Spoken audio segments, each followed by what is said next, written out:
दोस्तों 2024 में सावन का महीना कब है और कितने सोमवार पड़ेंगे, सावन की समाप्ति कब है तथा रक्षाबंधन कब है और व्रत का पालन कैसे करें, व्रत में कौन सी चीज़ें नहीं खानी चाहिए और एक ऐसा उपाय हम इस वीडियो में बताएंगे जिससे आपकी भोले बाबा की कृपा से 7 जन्मों की परेशानी भी दूर हो जाएगी। जानिए सब कुछ इस वीडियो में। सबसे पहले सुंदर सी इस वीडियो को एक लाइक करके कमेंट बॉक्स में हर हर महादेव और ओम नमः शिवाय जरूर लिखें।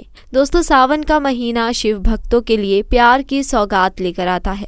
यही वे महीना है जिसे हम प्यार का महीना भी कहते हैं।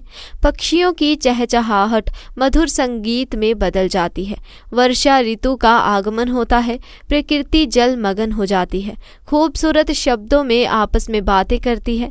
साथ ही साथ शिव भक्त बड़े जोरों शोरों के साथ सावन के महीने का बड़ी ही बेसब्री से इंतजार करते हैं। सावन में भगवान शिव धरती पर आकर अपने हर भक्त के घर में वास करते हैं और उनकी सच्ची भक्ति से धन धान्य करते हैं। सावन का हर एक दिन बहुत ही शुभ माना जाता है। हर दिन पवित्र होता है। हर दिन भगवान शिव की पूजा की जाती है। लेकिन सोमवार के व्रत की बात ही कुछ और होती है। पवित्र और शुभ दिन होता है सोमवार का दिन। इस दिन व्रतधारी व्रत रखकर संपूर्ण फलों की प्राप्ति करते हैं और अगले दिन सावन के पवित्र महीने में फिर से सोमवार के व्रत के आने की कामना करते हैं ताकि सावन में हम व्रत का फिर से संपूर्ण पालन और फल प्राप्त कर सकें। दोस्तों आपको बता दें इस बार सावन का महीना 22 जुलाई 2024 सोमवार के दिन पड़ेगा। सावन की समाप्ति होगी 19 अगस्त के दिन और सावन के आखिरी सोमवार के दिन ही 19 अगस्त यानी सोमवार के दिन ही रक्षाबंधन का त्यौहार भी मनाया जाएगा। दोस्तों अब जानते हैं सावन के इस पवित्र महीने में कितने सोमवार पड़ेंगे और आपको कितने व्रत रखने हैं। आइए जानते हैं। सावन मास का पहला दिन 22 जुलाई दिन सोमवार है। पहले ही दिन सावन में सोमवार पड़ने से 4 चांद लग गए हैं। सावन का दूसरा सोमवार व्रत 19 जुलाई दिन सोमवार है। तीसरा सोमवार व्रत 5 अगस्त। सावन का पवित्र चौथा व्रत 12 अगस्त के दिन पड़ेगा और 19 अगस्त को 5वां सोमवार है। दोस्तों ऐसे में कुल मिलाकर 5 सोमवार पड़ेंगे और अंत में 19 अगस्त यानी सोमवार के दिन सावन समाप्त हो जाएगा। दोस्तों ऐसे में हम जानते हैं सावन के इस पवित्र महीने में कौन सी गलती नहीं करनी चाहिए जिससे कि भगवान शिव हमसे नाराज ना हो। और सावन व्रत में ये फल तो कभी मत खाना, नहीं तो भगवान भोले बाबा आपसे क्रोधित हो सकते हैं। आपका व्रत टूट सकता है। आइए जानते हैं कुछ ऐसी सावधानियां जिसे भूल कर भी नहीं करना चाहिए। दोस्तों नंबर 1, शास्त्रों में कहा गया है कि व्रतधारी को उधार मांग कर फल आदि नहीं खाने चाहिए। इससे पाप लगता है और व्रत अधूरा रह जाता है। सोमवार का व्रत हो या कोई भी व्रत क्यों ना हो, पड़ोसियों से मांग कर भी व्रत आदि में फल वगैरह नहीं खाने चाहिए। व्रत में उधार मांग कर खाने से व्यक्ति का व्रत झूठा हो जाता है। ईश्वर की शरण में आने पर व्यक्ति का झूठ नहीं बोलना चाहिए, कर्ज नहीं लेना चाहिए, चुगली आदि नहीं करनी चाहिए, उधार मांग कर भी नहीं खाना चाहिए। अगर आपको कोई अपनी मर्जी से खाने के लिए व्रत में कुछ देता है तो उसे आप खा सकते हैं, लेकिन व्रत में उधार मांग कर फल आदि नहीं खाने चाहिए। इससे पाप लगता है और व्यक्ति की पवित्रता भंग हो जाती है। दोस्तों नंबर 2, सोमवार का व्रत हो या सावन का व्रत, आपको नाशपाती नहीं खानी चाहिए। दरअसल इस फल का नाम नाशपाती यानी नाश करने वाला होता है, इसीलिए इस फल को व्रत में नहीं खाना चाहिए। व्रत आदि को छोड़कर किसी और दिन आप कभी भी खा सकते हैं, लेकिन अगर जिस दिन आपका व्रत हो उस दिन नाशपाती का सेवन नहीं करना चाहिए। भगवान को भी नाशपाती नहीं चढ़ानी चाहिए। दोस्तों नंबर 3, कट्टू या सिंघाड़े का आटा खाने से भी आपका व्रत टूट सकता है। आपको बता दें लंबे समय से रखा हुआ आटा आपका व्रत भंग कर सकता है। दरअसल पुराने आटे में कीड़े वगैरह पड़ जाते हैं जो ठीक तरह से दिखाई नहीं देते। ऐसा आटा खाने पर दरअसल आप मांस का सेवन करते हैं और व्रत में कीड़े खाना घोर पाप के बराबर माना जाता है और आपका व्रत भी भंग हो जाता है। व्रत में ताज़ा आटा खाना चाहिए। लंबे समय से रखे हुए आटे में कीड़े पड़ जाते हैं, ऐसा कभी भी ना करें। व्रत हमेशा शुभता का ख्याल रखते हुए ही रखना चाहिए। सावन का महीना बड़ा ही पवित्र महीना महीना माना जाता है, इसीलिए ये 5 चीज़ें भगवान शंकर के पास कभी भी ना रखें। तो चलिए जानते हैं। दोस्तों, नंबर 1, जहाँ रखा हो शिवलिंग या महादेव की कोई भी प्रतिमा तो वहाँ पर भूल कर भी चप्पल जूते लेकर नहीं जाना चाहिए। जरा सोचिए, जब आपके कमरे में कोई चप्पल लेकर प्रवेश करता हो तो आपको कितना क्रोध आता है। इसी कारण महादेव भी आपसे नाराज हो जाते हैं और आपको मिलने वाला फल नष्ट हो जाता है। ऐसे में मंदिर में नंगे पाँव ही प्रवेश करना चाहिए, क्योंकि चमड़े की चप्पल हमेशा अशुद्ध होती है। इससे देवी शक्ति नाराज हो जाती है। दोस्तों, नंबर 2, अक्सर महिलाओं को मासिक धर्म आ जाता है और वो बिना किसी को बताए पूजा पाठ कर लेती हैं, जो कि शास्त्रों में वर्जित माना गया है। इस समय महिलाओं को जानकर भी अनजान नहीं बनना चाहिए। अगर आपको मासिक पीड़ा है तो घर के बने मंदिर में या बाहर बने मंदिर में कभी प्रवेश नहीं करना चाहिए। इससे देव शक्तियां नाराज होकर आपसे क्रोधित हो सकती हैं। ऐसे समय में शिवलिंग को छूना घोर पाप के बराबर माना जाता है। जरा सोचिए, ऐसी अवस्था में जब महिला को बुरा लगता है तो ईश्वर को कितना बुरा लगेगा। इसीलिए महिलाओं को ऐसी अवस्था में मंदिर यात्रा, घर में पूजा पाठ, भगवान की प्रतिमा को छूना या तुलसी में पानी भी नहीं डालना चाहिए। तुलसी का पौधा भी सूख जाता है। जब देव शक्तियां नाराज होती हैं तो लाजमी है कि घर में कंगाली और गलीबी, लड़ाई झगड़े होने लगते हैं। ऐसा कभी भी मत करना। दोस्तों, नंबर 3, शास्त्रों में बताया गया है कि जहाँ होता है शिवलिंग तो वहाँ पर सभी शक्तियाँ सक्रिय रहती हैं। अगर घर में होता है शिवलिंग तो वो व्यक्ति महादेव की कृपा सदैव के लिए पा लेता है। वास्तुशास्त्र के अनुसार शिवलिंग से हर वक्त ऊर्जा का संचार होता रहता है, इसीलिए शिवलिंग पर जलधारा हमेशा होनी चाहिए, जो ऊर्जा को शांत रखती है। कुछ लोग अपने घर में शिवलिंग तो रख लेते हैं, लेकिन वो 1 हफ्ते के बाद जल चढ़ाते हैं, जो कि बिल्कुल भी अच्छा नहीं माना जाता। अगर आप जल नहीं चढ़ा सकते तो आप अपने घर में शिवलिंग स्थापित कभी भी ना करें, जो कि गरुड़ पुराण में बताया गया है। इससे उल्टा घर में विनाश होता है। दोस्तों, नंबर 4, शास्त्रों में बताया गया है कि तुलसी और महादेव का बैर माना गया है। इसी कारण तुलसी में शिवलिंग और गणेश की प्रतिमा को नहीं रखा जाता। कई लोग जाने अनजाने में शिवलिंग को तुलसी में रख देते हैं और घर में परेशानियां आना शुरू हो जाती हैं। इससे महाशक्तियां क्रोधित हो जाती हैं। शिवलिंग पर तुलसी भी नहीं चढ़ानी चाहिए। तुलसी में और शिवलिंग में कुछ दूरी होनी चाहिए। दोस्तों, नंबर 5, घर का मंदिर या बाहर का मंदिर, किसी भी मंदिर में ऐसे व्यक्ति को प्रवेश नहीं करना चाहिए जिसने स्त्री प्रसंग अर्थात संभोग किया हो या उसने मांस खाया हो। अगर आप शारीरिक रूप से गंदे हैं तो मंदिर के आसपास भी नहीं जाना चाहिए। घर के बने मंदिर में कोई कपड़ा आदि डाल देना चाहिए। ज़रा आप ही सोचिए, क्या आप मांस खाकर या स्त्री के साथ शारीरिक संबंध बनाकर भगवान के पास जाएंगे और क्या वो आपसे प्रसन्न होंगे? बिल्कुल भी नहीं। वो आपसे क्रोधित हो सकते हैं और आपसे नाराज हो जाएंगे। शास्त्रों में इसे घोर पाप माना गया है। इससे व्यक्ति नरक में जाता है। ऐसा दुष्ट स्वभाव मनुष्य की बर्बादी का कारण माना जाता है। ऐसा ना करें। ईश्वर के सामने हमेशा नहा धोकर मन पवित्र लेकर ही जाना चाहिए। इससे सभी शक्तियां आपसे प्रसन्न रहती हैं।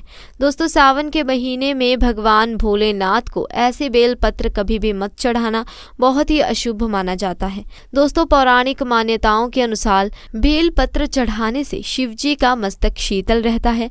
बेलपत्र से भगवान शिव की पूजा करने से दरिद्रता दूर होती है और व्यक्ति सौभाग्यशाली बनता है।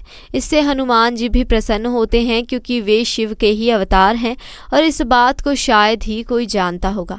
दोस्तों, पहले आप ये जानें कि बेलपत्र का उपयोग और इसे लाभ कैसे मिलते हैं। दोस्तों, नंबर 1, तीनों लोकों में जितने तीर्थ स्थल प्रसिद्ध हैं वे सभी तीर्थ स्थल बेलपत्र के मूल भाग में स्थित माने जाते हैं। इस बात को शायद ही कोई जानता हो। नंबर 2, यदि बेलपत्र का वृक्ष घर के बीचों बीच या पूर्व दिशा में लगा हो तो घर में धन धान्य की कोई कमी नहीं रहती और परिजन खुशहाल रहते हैं। दोस्तों, नंबर 3, जो व्यक्ति बेल के वृक्ष के मूल भाग की गंध पुष्प आदि से पूजा अर्चना करता है उसे मृत्यु के पश्चात शिवलोक की प्राप्ति होती है। दोस्तों अब जानते हैं बेलपत्र से जुड़ी कुछ खास बातें। चतुर्थी, अष्टमी, नवमी, चतुर्दशी और अमावस्या तिथियों को संक्रांति के समय और सोमवार को बेलपत्र नहीं तोड़ना चाहिए। पूजा से एक दिन पूर्व ही बेलपत्र तोड़कर रख लें। दोस्तों आपको बता दें, बेलपत्र कभी अशुद्ध नहीं होते।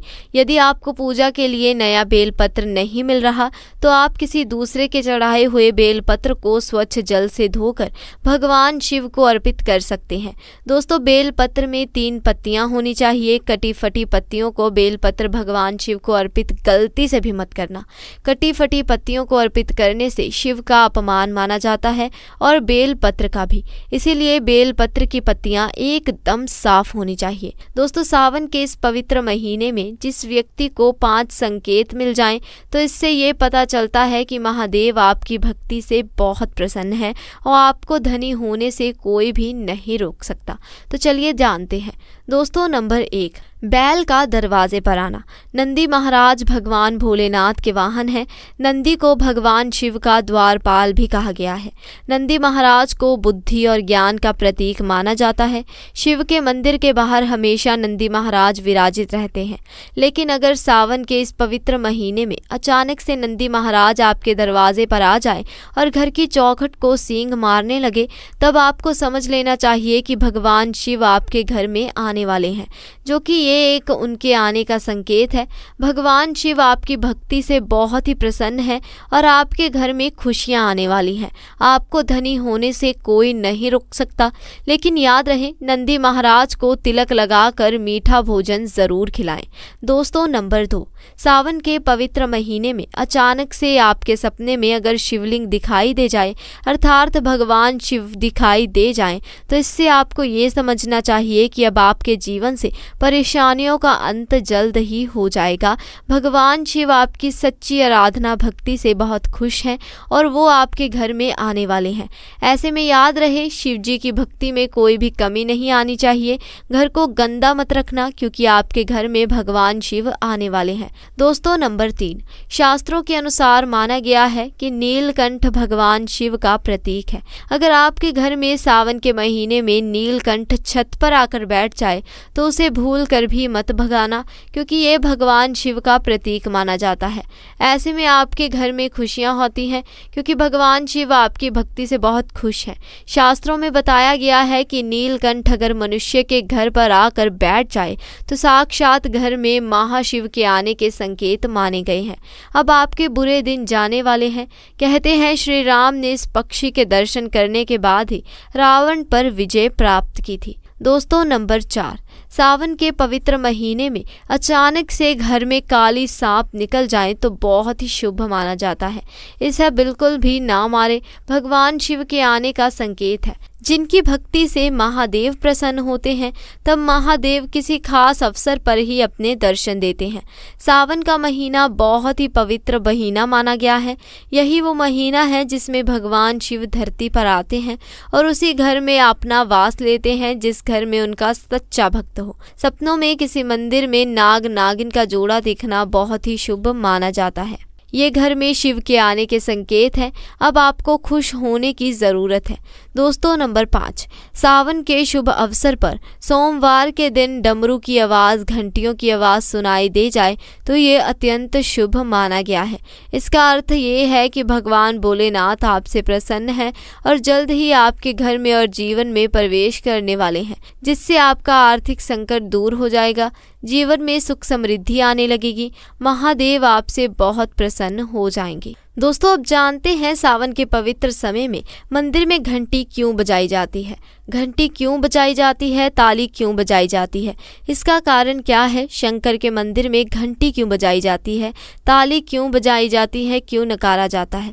तो ये पुराण है कि मंदिर के अंदर या घर के अंदर आप गरुड़ घंटी जब बजाते हैं, घंटी का नाद जब करते हैं, तो शिव महापुराण की कथा और लिंग पुराण की कथा, विष्णु पुराण की कथा कहती है मात्र घंटी का नाद कर देने से जितने भूमि पर तीर्थ हैं, जितने साधक साधना कर रहे हैं, जितने लोग तप तप कर रहे हैं, जितनी पवित्र नारी स्त्री धर्म का पालन कर रही है, जितने दान हो रहे हैं, उस समय पर जिस समय तुमने घंटी बजाई है उस पल वो सारे पुण्य घंटी का नाद करने से तुम्हारे खाते में आ जाते हैं।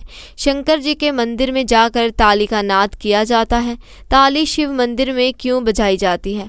मंदिर में जितने भी बैठे हुए लोग हैं, जो भजन कर रहे होंगे, जो साधना कर रहे होंगे, अभिषेक कर रहे होंगे, पूजन कर रहे होंगे, 3 बार ताली बजाने से उनका सारा का सारा पुण्य आपके खाते में आ जाता है, खींचा चला आता है, हमारा भाग्य प्रबल होता है, 1 सेकंड में हमारे खाते में आ जाता है और हमें लगता है हम शंकर को रिझा रहे हैं। दोस्तों, इसीलिए बच्चों को खेलने के लिए घंटी नहीं दी जाती। गरुड़ घंटी कोई खेलने को नहीं देता। दूसरा सामान दे देंगे पर गरुड़ घंटी नहीं देंगे। क्यों नहीं देते? क्योंकि गरुड़ घंटी का जब नाद किया जाता है तो सबका पुण्य हमारे खाते में जाता है। कोई साधारण है घंटी बजाना? पूजन के समय, स्वरण के समय पर भजन किया जाना चाहिए, इसीलिए घंटी भी हर समय नहीं बजाई जाती। और आपसे भी निवेदन है कि मंदिर में जाओ तो घंटी का नाद करो तो बड़े प्रेम से करो, ऐसे नहीं बजाओ कि बजाए जाओ बजाए जाओ। कई मंदिरों में मंदिर का पट बंद हो जाता है तो भी लोग घंटी बजाते हैं, दोष लगता है। भगवान अगर मंदिर में सो रहे हैं तो उस समय घंटी बजाना घोर पाप माना जाता है। जिस जगह पर ब्राह्मण विद्वान है, साधक हैं, संत हैं, साधु है, मंदिर अगर बंद होता है तो उसके साथ में एक घंटी है और उस घंटी के नीचे के भाग को रस्सी से ऊपर बांध दिया जाता है जिससे वो बजे ना। कहते हैं अगर भगवान अगर विश्राम कर रहे हो, सो रहे हो, निद्रा अवश्य हो या पट बंद हो, कुछ समय पट बंद करने का समय होता है और घंटी का अगर नाद हो जाए तो कहते हैं 11 ब्राह्मण के भूखे रहने का दोष लग जाता है। जीवों को मात्र घंटी बजा देने पर अगर भगवान विश्राम में है, पट बंद है, दरवाज़ा बंद है और लिखा हुआ है मंदिर खुलने का समय 11 बजे से 3 बजे तक, मंदिर बंद होने का समय, और तुमने यदि समय देख लिया फिर भी तुमने उस समय कह रहे हो मैं दूर से आया हूँ, घंटी तो बजाऊंगा, तो ऐसा करने से कई लोगों के भूखे रहने का दोष आपको लग जाता है।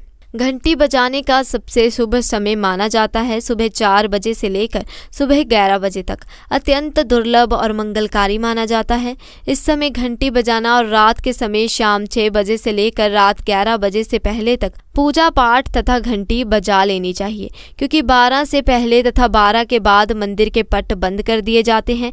इस समय देवी देवता विश्राम करते हैं, निद्रा में चले जाते हैं। इस समय उन्हें जगाना मतलब घोर पाप का भागीदार बनने के बराबर है। आप अपने पुण्य नष्ट कर सकते हैं। दोस्तों, एक आखिरी ऐसा उपाय है जिनको अगर आपने सावन के पवित्र महीने में कर लिया तो दुनिया की कोई भी ताकत, कोई भी शक्ति आपको करोड़पति होने से रोक नहीं पाएगी। बस कर लेना ये उपाय। सावन बार बार नहीं आता है, उपाय जरूर करना। इस समय भगवान शिव सक्रिय अवस्था में होते हैं, जो मांगो अवश्य पूरी होती है हर कामना। दोस्तों, आज हम आपको बताएंगे मात्र कुछ ही समय में आपके जीवन से कर्ज हमेशा के लिए उतर जाएगा। मात्र कुछ ही समय में इस उपाय से आपका कर्ज तुरंत उतर जाएगा। घर से तमाम तरह की परेशानियां, ग्रह कलेश, पति पत्नी की परेशानियां, नजर दोष, राहु दोष, मंगल दोष, पितृ दोष, गरीबों का दोष, भयंकर काल सर्प दोष, शनि देव का दोष, वसरों पुरानी यदि किसी की बुराई की है, बद्दुआ का जादू है, अगर जीवन में किसी ने कुछ कर दिया है तो वो मात्र इस उपाय से पल भर में ही दूर हो जाएगा। दोस्तों, ना कम ना ज्यादा पूरे 5 काम आपको करने हैं। दोस्तों, अक्सर हम शौक के लिए क्या कुछ नहीं करते, यहाँ तक कि अपने घर तक गिरवी रख देते हैं। नौबत ये आ जाती है कि कुछ लोग तो कर्ज के कारण अपना घर तक छोड़ देते हैं, और वैसा देखा जाए तो कर्ज से बढ़कर कष्टप्रद कोई स्थिति नहीं होती। कर्ज एक श्राप की तरह होता है जो अगर एक बार लग जाए तो बिना उपाय किए उतरता ही नहीं है। अगर आप भी कर्ज के बोझ से परेशान हैं तो इस उपाय को प्रयोग अवश्य करें। 2 से 8 दिन के अंदर लाभ मिलने लगेगा। ये बात आपको शायद मजाक लगे, लेकिन मैं आपसे वादा करती हूँ कि ये 100% सत्य है। लेकिन इसका लाभ लेने के लिए आपको 5 काम अवश्य करने हैं, तभी ही कर्ज से मुक्ति मिलेगी। तो चलिए शुरू करते हैं। सच्चे दिल से कमेंट बॉक्स में हर हर महादेव जरूर लिखें। दोस्तों, 5 कामों में सबसे पहला काम है, सबसे पहला उपाय है पक्षी। पक्षी को दाना डालने से जिंदगी की बहुत सारी खुशियां मिलती हैं जिसकी आप कल्पना भी नहीं कर सकते। पक्षी को हर शनिवार मंगलवार दाना डालने से जल्द कर्ज से मुक्ति मिलने लगती है। शिव पुराण के अनुसार भगवान शिव कहते हैं, यदि व्यक्ति के जीवन में कर्ज हो तो उसी समय उस व्यक्ति को पक्षी को दाना डालना चाहिए तथा पानी पिलाना चाहिए। भगवान शिव कहते हैं, माटी के प्याले में जिस पक्षी को पानी पिलाया जाता है तो उस व्यक्ति की 7 पीढ़ियां कभी कर्ज नहीं भोगती। माता पार्वती भगवान शिव से कहती हैं, हे महादेव, यदि पिछले जन्म का कर्ज वो अपने जन्म में चुकाना चाहे तो उस मनुष्य को क्या करना चाहिए। दोस्तों, तब भगवान शिव माँ पार्वती से कहते हैं, हे देवी, इसका सीधा सीधा उत्तर मैं आपको देता हूँ। अगर मनुष्य ऋण मुक्त होना चाहता है, कर्ज से मुक्ति पाना चाहता है, अगर वो अपने पापों से मुक्ति पाना चाहता है तो उसे पक्षियों को निस्वार्थ भाव से सेवा करनी चाहिए, दाना पानी उन्हें देना चाहिए। तभी ही मैं प्रसन्न रहता हूँ और व्यक्ति को ऋण मुक्त करता हूँ। अगले जन्म तक पीढ़ी दर पीढ़ी वो कभी कर्ज का भागी नहीं होता। अगर आप भगवान शिव के कहने से एक बार उनकी राह पर चल दें तो आप जीवन में कभी कर्ज की कोई ज़रूरत नहीं होगी। आपके कर्ज लेने की आवश्यकता नहीं पड़ेगी, बल्कि तेजी से आपके घर में सुख, शांति और समृद्धि आएगी और धन बढ़ेगा, वैभव की प्राप्ति होगी। और ये उपाय करने के बाद इसका असर आपको 2 से 3 दिन में देखने को मिलेगा। ये उपाय तो ज़रूर करें, क्योंकि साक्षात भगवान शिव ने मनुष्य को कर्ज से मुक्ति दिलाने के लिए ये उपाय बताया था। दोस्तों, चींटी को अगर उनके मन के अनुसार खाना खिलाया जाए, भोजन कराया जाए तो जिंदगी का वो सारा सुख मिलता है जिसकी हर किसी को ज़रूरत है। इसीलिए ये उपाय भी ज़रूर करें। ऐसा करने से जल्द कर्ज से मुक्ति मिल जाती है। चींटियाँ धरती पर मनुष्य का कर्ज कम करने के लिए ही धरती पर वास करती हैं। अगर मनुष्य इस बात को समझ जाए कि चींटियाँ हमारे कर्ज के बोझ को सहती हैं, कम करती हैं, कर्ज को घटाती हैं, तब उसी क्षण हमारे भारत में कोई भी कर्ज का भागी नहीं बनेगा। कर्ज के बोझ के कारण उसे अपना घर गिरवी नहीं रखना पड़ेगा, किसी की शादीशुदा स्त्री को अपने गहने गिरवी नहीं डालने पड़ेंगे, भूमि आदि को परेशानियों में चलते बेचना नहीं पड़ेगा। दोस्तों, चींटियों का तो काम ही होता है मनुष्य के जीवन से ऋण को हमेशा के लिए दूर करना। कर्ज को चींटियां कैसे कम कर सकती हैं, वो हम आपको उपाय बताने वाले हैं, तो वीडियो को अंत तक जरूर देखें। चींटियों को एक चीज़ अवश्य खिलानी चाहिए, उसी दिन से आपका कर्ज धीरे धीरे उतरने लगेगा। क्या चीज़ खिलानी चाहिए, हम वीडियो में आपको बताते हैं। दोस्तों देखिए, चींटियों को आप एक ऐसा क्या खिलाएं जिससे उसकी क्षण भर में ही ऋण से मुक्ति हो जाए, कर्ज हमारा छूमंतर हो जाए। क्योंकि हमने शुरू से ही बताया था, शास्त्रों में लिखा है कि चींटियां मनुष्य का कर्ज कम करती हैं, कर्ज को घटा देती हैं, समाप्त कर देती हैं। बस चींटियों को खिला देना ये एक चीज़। शास्त्रों के अनुसार माना जाता है कि जब यमराज के दूत मृतक के शरीर से उसकी आत्मा यमराज जी के पास लेकर के जब पहुंचते हैं तब उसे कुछ याद नहीं रहता, तब उसके कर्म ही चींटी उनके कान तक पहुंचाकर याद दिलाती है और तब वो यमराज जी के सामने बोल पाता है। चींटियों को गुरुवार, शनिवार, मंगलवार और बुधवार के दिन यदि सावन के महीने में बेसन के लड्डू खिलाए जाएं तो चींटियां प्रसन्न हो जाती हैं और मनुष्य को आशीर्वाद देती हैं। चींटियों को ग्रहों की रानी कहा जाता है। नवग्रह का चींटियों में साक्षात वास होता है। वेद पुराण के अनुसार साक्षात चींटियां माता लक्ष्मी को आपके घर तक लाती हैं। घर में माता लक्ष्मी को लाने का सबसे बड़ा हाथ चींटियों का होता है, क्योंकि चींटियां प्रसन्न तो माता लक्ष्मी भी प्रसन्न। चींटियों को चीनी खिलाने से ग्रह शांत होते हैं। ग्रह यदि एक बार शांत हो जाएं तो मनुष्य खुद ब खुद राजा बन जाता है।